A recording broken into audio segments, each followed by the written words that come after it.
miséricordieux que nous commençons cette lettre est de Muhammad sallallahu alayhi wa sallam en direction du roi Hiraql. Donc, nous voyons que le prophète sallallahu alayhi wa sallam, lui-même lorsqu'il écrivait des lettres, il n'écrivait pas les louanges d'Allah subhanahu wa ta'ala, mais au moment des discours, il disait Alhamdulillah nahmadu, que au nom d'Allah, Allah le clément que nous glorifions. Donc, étant donné que le prophète sallallahu alayhi wa sallam lui-même dans ses écrits n'écrivait pas les louanges d'Allah subhanahu wa ta'ala, ici Imam Abu Dawud rahmatullah alayhi, lui aussi, il n'a pas écrit les louanges d'Allah subhanahu wa ta'ala. Aussi, il est très possible donné que l'ordre de louer Allah subhanahu wa ta'ala ici être donné, mais il n'a nullement été imposé de louer Allah subhanahu wa ta'ala par les mots Alhamdulillah. Cependant, aussi, dans le mot Bismillah ar-Rahman ar-Rahim, nous voyons que dans ce Bismillah, les louanges d'Allah subhanahu wa ta'ala sont faites automatiquement. Car dans un récit rapporté dans le Musnad Ahmad, le même récit rapporté dans lequel il dit Kullu amnin zibalin lam yu'da bi zikrillahi fa huwa aqta', que toutes les actions importantes qui n'ont pas été débutées par la pensée d'Allah subhanahu wa ta'ala. Dans cet récit, il n'a pas écrit les louanges d'Allah, mais tout simplement la pensée d'Allah subhanahu wa ta'ala. Maintenant, la pensée d'Allah peut se faire par Bismillah ar-Rahman ar-Rahim, comme la pensée d'Allah peut se faire par les louanges d'Allah subhanahu wa ta'ala, Alhamdulillah, Nahmadullah, etc., etc. Donc, étant donné que dans d'autres ici, il est tout simplement dit de penser à Allah subhanahu wa ta'ala, ici, l'auteur, il a lui-même pensé à Allah subhanahu wa ta'ala en débutant par Bismillah ar-Rahman ar-Rahim. Aussi, les louanges d'Allah subhanahu wa ta'ala. Faire des louanges, cela signifie glorifier par les qualités, les meilleures qualités, les qualités de l'être par son excellence. Et nous voyons que dans Bismillah ar-Rahman ar-Rahim, nous avons les qualités de Rahman et de Rahim, qui sont les qualités de clémence, de miséricorde, qui enveloppent toute la bonté et toute la grandeur d'Allah subhanahu wa ta'ala. Donc automatiquement dans ce Bismillah ar-Rahman ar-Rahim, la clémence et les louanges d'Allah subhanahu wa ta'ala sont automatiquement chantées et récitées. Donc c'était un peu ce que nous avions aussi vu dans le livre de Bukhari Sharif, à propos de cette objection de commencer un livre, tout simplement par Bismillah ar-Rahman ar-Rahim.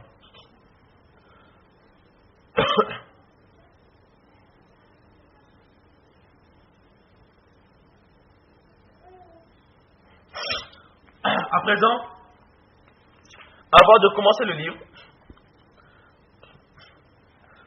un des élèves de Khatib Baghdadi, rahmatullah alayh, il va écrire lui-même sa chaîne de transmission. Exactement comme nous avons montré la chaîne de transmission qui nous amène jusqu'au saint prophète sallallahu alayhi wa sallam. Ici, un des élèves de Khatib Baghdadi rahmatullah alayh va citer sa chaîne de transmission. Et nous avons vu dans la chaîne que nous avions vue que parmi les élèves, Imam Khatib Baghdadi rahmatullah alayh était dans notre chaîne de transmission aussi. Donc il dit, cet élève dit وبالسند المتصل منا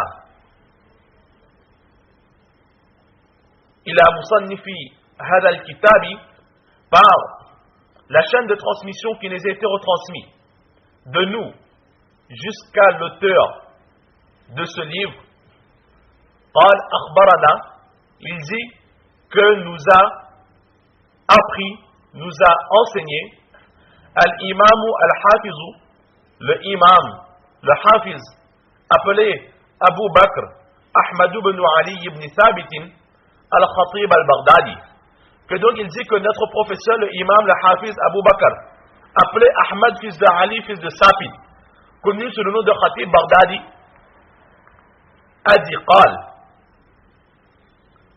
الإمام القاضي أبو عمرو القاسم ابن جعفر ابن عبد الواحد الهاشمي قال.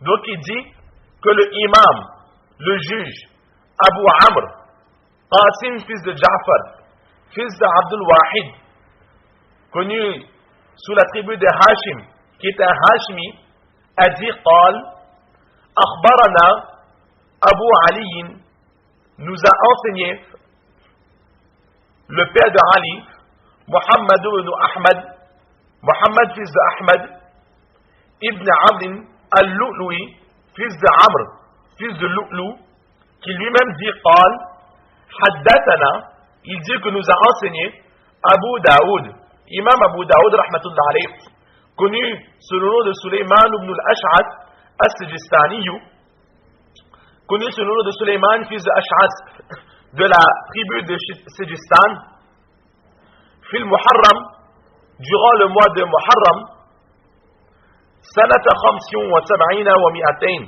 rahimahullahu ta'ala, en l'an 275 de l'Hijra. Et Imam Abu Daoud, rahmatullah alayh, dans ce mois de Muharram, en l'an 275 de l'Hijra, il a dit Kitab al-Tahara, chapitre sur la pureté. Donc là, nous avons le début de ce livre avec sa chaîne de transmission qui nous a été récitée par un des élèves de Khatib Baghdadi, rahmatullah alayh. Khatib Baghdadi qui est l'un des professeurs de nos professeurs grâce auquel nous arrivons jusqu'au saint prophète sallallahu alayhi wa sallam. Alors juste dans cette chaîne de transmission, nous voyons au niveau de l'écriture qu'au début est écrit Akhbarana. Nous avons vu qu'Akhbarana était une façon de rapporter les récits, exactement comme Haddathana est une façon de rapporter les récits. Maintenant, Inch'Allah, les écrits seront comme de l'école de Mishkat affichés au tableau, Inch'Allah, mais vous allez voir que les Akhbarana, Haddathana, etc. ne sont écrits dans leur intégralité qu'au début du hadith. Le premier narrateur, pour lui, l'auteur va écrire Akhbarana, Haddathana, etc. Mais dans la chaîne de transmission, au fur et à mesure que nous allons remonter dans la chaîne, au lieu d'à chaque fois réécrire Akhbarana et Haddathana qui prend du temps et qui prend de la place, alors Akhbarana et Haddathana vont être écrits en abrégé. Akhbarana va être écrit en abrégé par Alif, Nun, Alif. On aura l'impression que c'est écrit Ana. Exactement comme ici, dans cette chaîne de transmission. Après, Al-Hashmi, Qal, si nous regardons les écrits, il est écrit Ana Abu Aliyin. Cela ne veut pas dire Ana, moi en arabe, qui dit, mais c'est le diminutif de Akhbarana. Donc à chaque fois que nous aurons une chaîne de transmission où nous verrons Ana, cela voudra dire Akhbarana. Et à la place de Haddathana, le diminutif de Haddathana, c'est Sana, c'est Nun Alif. Haddathana, c'est après Al-Lu'lu qui dit, si nous voyons, c'est écrit Qala Sana Abu Daoud. Ce n'est pas Sana Abu Daoud, mais c'est Haddathana Abu Daoud. Donc là, c'est donc une façon de lire les hadiths, et cette façon s'appliquera très bien dans le Bukhari Sharif, comme dans l'Abu Daoud Sharif, tout comme dans le Tirmidhi Sharif. Mais au fur et à mesure, Inch'Allah, au début, on aura l'impression que c'est difficile de comprendre cela. Mais au fur et à mesure que nous allons lire les chaînes de transmission, au fur et à mesure que nous allons voir les hadiths défiler devant nous, il sera très très simple de lire les chaînes de transmission. Donc nous allons